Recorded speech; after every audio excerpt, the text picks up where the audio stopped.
Hi friends, எல்லோரும் எப்படி இருக்கீங்க? நல்லா இருப்பீங்கன்னு நம்புகிறேன். இந்த வீடியோவில் என்ன பார்க்க போகிறோன்னு பார்த்தீங்கன்னா, சட்னி ரெசிபி தான் பார்க்க போகிறோம். சட்னியோடு மட்டும் இல்லாமல் ஒரு விடுகதையும் கேட்க போகிறேன்.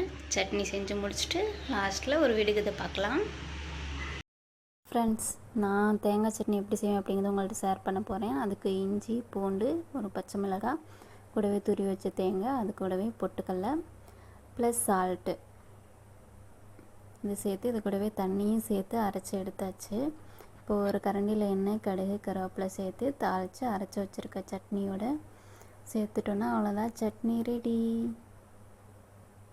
ஹாய் ஃப்ரெண்ட்ஸ், சட்னி செஞ்சு முடித்தாச்சு.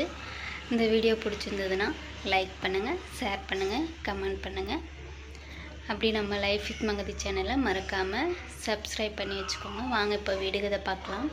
நமக்கு சொந்தமானது, ஆனால் நம்மளை விட மற்றவங்க தான் அதிகமாக உபயோகிப்பாங்க, அதாவது யூஸ் பண்ணுவாங்க. அது என்ன? மறக்காமல் கமெண்ட் பாக்ஸில் கமெண்ட் பண்ணுங்கள். பாய்.